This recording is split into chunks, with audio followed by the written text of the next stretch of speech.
மரியாதைக்குரிய இந்த நிகழ்ச்சியினுடைய தலைவர், என் அன்பிற்கும் மரியாதைக்கும் உரிய தமிழக காங்கிரஸ் கட்சியினுடைய தலைவர் மரியாதைக்குரிய திரு KS அழகிரி அவர்களே, தமிழக காங்கிரஸ் கட்சியினுடைய அகில இந்திய காங்கிரஸ் கட்சியினுடைய பொறுப்பாளர், நம்முடைய மறைந்த தலைவர், நம்ம நெஞ்சமெல்லாம் தலைந்த நிறுவனர், கர்நாடகத்தினுடைய முதலமைச்சராக தமிழகத்திலே இருந்து யார் சென்றாலும் அவருக்கு உதவி செய்த நம்முடைய மரியாதைக்குரிய மறைந்த குண்டுராவ் அவர்களுடைய மகன் மரியாதைக்குரிய திரு குணேஷ் குண்டுராவ் அவர்களே, முன்னாள் மத்திய அமைச்சரும் தமிழக காங்கிரஸ் கட்சியினுடைய தலைவருமான நம்முடைய அன்பிற்குரிய திரு KV தங்கபால் அவர்களே, நம்முடைய அகில இந்திய காங்கிரஸ் கட்சியினுடைய செயலாளர் திரு CD மெய்யப்பன் அவர்களே, நம்முடைய நாடாளுமன்ற உறுப்பினர் செயல் தலைவர் மரியாதைக்குரிய திரு விஷ்ணு பிரசாத் அவர்களே, இங்கே மேடையிலே அமர்ந்திருக்கக்கூடிய மாவட்ட தலைவர்களே, இங்கே வரவேற்புரை நிகழ்த்த காத்திருக்கக்கூடிய திரு டிக்காராம் அவர்களே, மாவட்ட தலைவர் பிரபு அவர்களே, ஜோதி அவர்களே, பஞ்சாசரம் அவர்களே,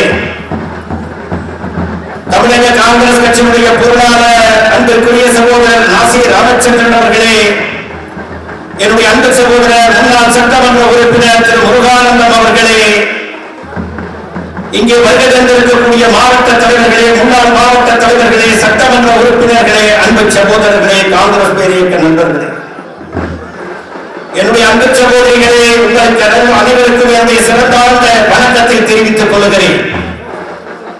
இன்றைக்கு காங்கிரஸ் கட்சியினுடைய 136வது ஆண்டு துவக்க விழாவினை நாம் இங்கே சிறப்பாக கொண்டாடினோம். அன்பு சகோதரர்களே, தமிழகத்திலே தமிழக காங்கிரஸ் கட்சியிலே நம்முடைய தமிழகத்தினுடைய தலைவர் திரு KS அழகிரி அவர்கள் கொடியேற்றி வைத்து மிக பிரம்மாண்டமான உரையை அங்கே நிகழ்த்தியிருக்கிறார்கள். அகில இந்திய காங்கிரஸ் கட்சியினுடைய தலைவர் நம்முடைய பெருமதிப்புக்குரிய அன்னை சோனியா காந்தி அவர்கள் கொடியினை ஏற்றி வைத்து மிக சிறப்பான ஒரு உரையை தந்திருக்கிறார்கள். அன்பிற்குரிய காங்கிரஸ் தோழர்களை எண்ணி பாருங்கள், நாம் காங்கிரஸில் இருப்பதே பெருமை. என்ன காரணம்? இந்த நாட்டிற்கு சுதந்திரத்தை வாங்கி தந்தது காங்கிரஸ்.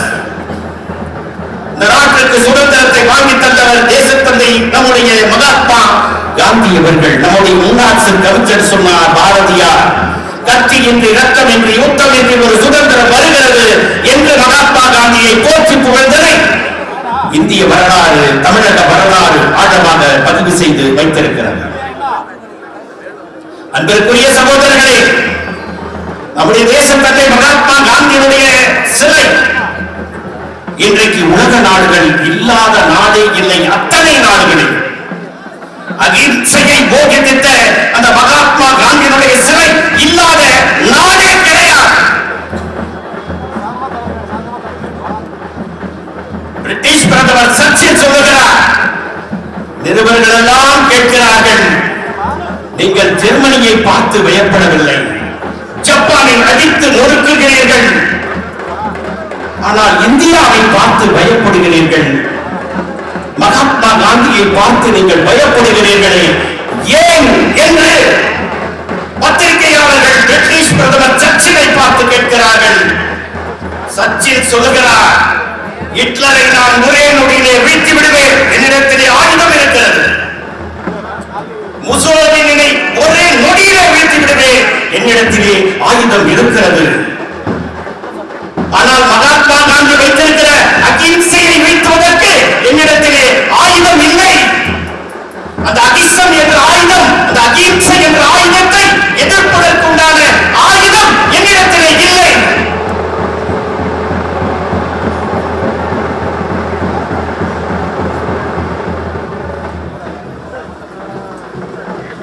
அந்த அகிம்சையை எதிர்ப்பதற்குண்டான ஆயுதம் என்னிடத்திலே இல்லை என்று சொல்லுகிறார்.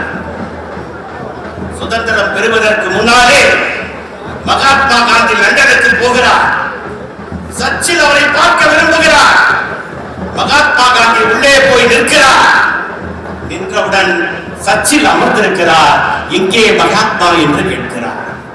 அதோடு இருக்கிறார் பாருங்கள், மெலிந்த உருவம், அரைஜான் ஆடையோடு ஒரு மனிதன் நின்று கொண்டிருக்கிறாரே, அவர்தான் என்று முதலிலே சர்ச்சிலுக்கு அறிமுகப்படுத்துகிறார்கள். இந்த பக்கிரியா மகாத்மா காந்தி யார் கேட்கிறது? சர்ச்சில் கேட்கிறார். இந்த காங்கிரஸ் மாபெரும் இயக்கம், இந்த காங்கிரஸ் வரலாறு நீங்கள் ஆழமாக மனதிலே பதிய வைத்துக் கொள்ள வேண்டும் சகோதரர்களே, ஆழமாக பதிந்து வைத்துக் கொள்ள வேண்டும். சும்மா வரவில்லை சுதந்திரம். இந்த நாட்டுக்காக எப்படிப்பட்ட தியாகங்கள், தியாக சீலர்கள் பணியாற்றிருக்கிறார்கள் என்பதை நீங்கள் ஒவ்வொருவரும் மனதிலே இருத்திக் கொண்டு இந்த காங்கிரஸ் வருவதற்கு, ஆளுவதற்கு நீங்கள் பாடுபட வேண்டும். பிரதமராக ராஜீவ் காந்தி வருவதற்கு நாம் எல்லாம் போராட வேண்டும். இந்த பக்கிரியா காந்தி சர்ச்சில் கேட்கிறார். வந்து அமர்கிறார் காந்தி. சர்ச்சில் வேடமாக பார்க்கிறார், ஏளனமாக பார்க்கிறார். காந்தி புன்முறுவலோடு பேசுகிறார், பேசுகிறார், பேசுகிறார், பேசிக்கொண்டே இருக்கிறார். பேசி முடித்தவுடன் எழுந்து நின்று சல்யூட் அளிக்கிறார் சர்ச்சில். ஐயா, நான் உங்களை தவறாக நினைத்து விட்டேன். இந்த இந்திய மக்கள் உங்கள் பின்னாலே திரளுகிறார்களே, அதற்கு என்ன காரணம் என்று யோசித்து யோசித்து யோசித்து பார்த்தேன். எனக்கு விடை தெரியவில்லை. இன்றைக்கு எனக்கு விடை தெரிந்து விட்டது. இவ்வளவுதான், இவ்வளவுதான் காந்தி. இதுதான் காந்தி. தெளிவா பேசுகிறார் காந்தி. ஏன் நான் சுதந்திரம் கேட்கிறேன், ஏன் எங்களுக்கு சுதந்திரம் வேண்டும் என்று மிக தெளிவாக, மிக தெளிவாக, அவரை விட அழகான ஆங்கிலத்திலே, அறிவுபூர்வமான ஆங்கிலத்திலே மகாத்மா காந்தி தெல்ல தெளிவாக சொன்னார். எழுந்து நின்று சல்யூட் அடித்தார் பிரிட்டிஷ் பிரதமர் சர்ச்சில். அந்த தேச தந்தை மகாத்மா காந்தி வாங்கி கொடுத்த, சுதந்திரம் வாங்கி கொடுத்த அந்த கட்சியின் 136வது துவக்க நாள் விழா. காங்கிரஸ் என்பது சும்மா வரவில்லை. நீங்கள் எண்ணி பார்க்க வேண்டும். இந்த நாட்டிற்கு தியாக சீலர்கள் பகவத்சிங் என்ற ஒரு இளைஞன் இருந்தான். 24 வயதிலே அவன் தூக்கு மேடையை முத்தமிட்டான். அவன் முத்தமிடுகிறான், தூக்கு மேடைக்கு அழைத்து செல்கிறார்கள். பிரிட்டிஷ்காரன் வருகிறான் 4 மணிக்கு. ஐயா, 5 மணிக்கு தூக்கு, நீ ரெடியாக இருக்கிறான். அப்பொழுதும் பகவத்சிங் புத்தகத்தை படித்துக் கொண்டிருக்கிறார், புத்தகத்தை படித்துக் கொண்டிருக்கிறார். காங்கிரஸ்காரன் மிகப்பெரிய படிப்பாளியாக இருந்திருக்கிறார்கள், மிகப்பெரிய வாசிப்பாளர்களாக இருந்திருக்கிறார்கள். உலக சரித்திரத்தை புரட்டி புரட்டி புரட்டி இந்தியாவை செதுக்கி எடுத்திருக்கிறார்கள். பகவத்சிங் புத்தகத்தை படித்துக் கொண்டிருக்கிறார். தூக்கு மேடைக்கு உங்களை அழைத்து போகிறேன் என்று சொல்லுகிறார். ஜெயிலர் வந்து பகவத்சிங் சொல்லுகிறார், இன்னும் 4 வரிகள் இருக்கிறது, இருங்கள் படித்து விட்டு வருகிறேன், இவர்கள் படித்து விட்டு வருகிறேன். எவ்வளவு மனதைரியம்! நீங்கள் எண்ணி பாருங்கள். இந்த காங்கிரஸ்காரர்கள் தூக்கு மேடையை கூட சந்தோஷமாக, மிகப்பெரிய சந்தோஷத்தோடு தூக்கு மேடையை முத்தமிட்டார்கள் என்று சொன்னால், இந்த காங்கிரஸ் இயக்கம், இந்த காங்கிரஸ்காரர்கள் இந்த நாட்டுக்கு செய்த தியாகத்தை இந்த 136வது ஆண்டு விழாவிலே நீங்கள் எல்லாம் நினைவு கூற வேண்டுமா வேண்டாமா? எண்ணி பாருங்கள். தூக்கு மேடை கலைத்து சென்ற போது பகவத்சிங் சொல்லுகிறார், என் முகத்தை மூடாதீர்கள், என் மகத்தை மூடாதீர்கள், நான் இந்திய மண்ணை பார்த்துக் கொண்டே தூக்கு மேடையில் ஏற தயாராக இருக்கிறேன். இதுதான் என்னுடைய கடைசி ஆசை என்று சொல்லுகிறார்.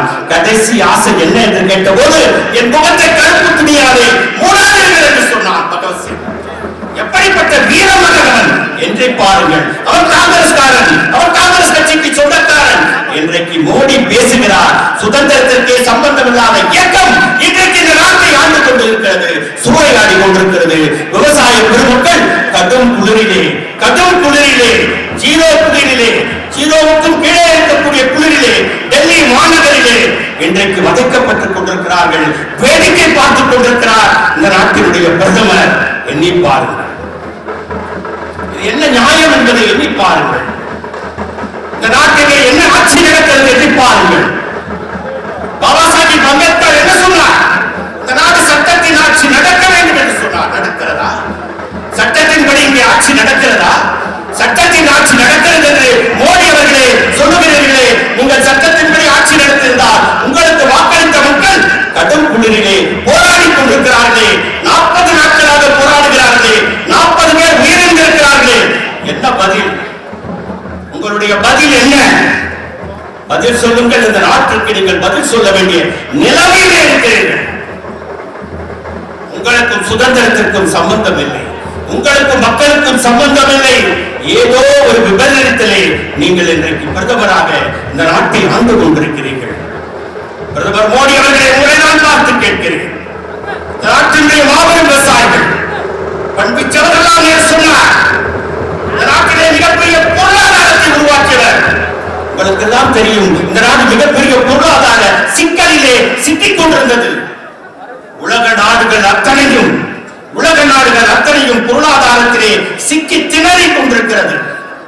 ஜிடிபி என்று சொல்லுகிற அந்த பொருளாதார வளர்ச்சி, அமெரிக்க அதிபர் ஒபாமா சொல்லுகிறார் 3% மேல் எங்களால் ஜிடிபியை உயர்த்த முடியவில்லை என்று சொல்லுகிறார்.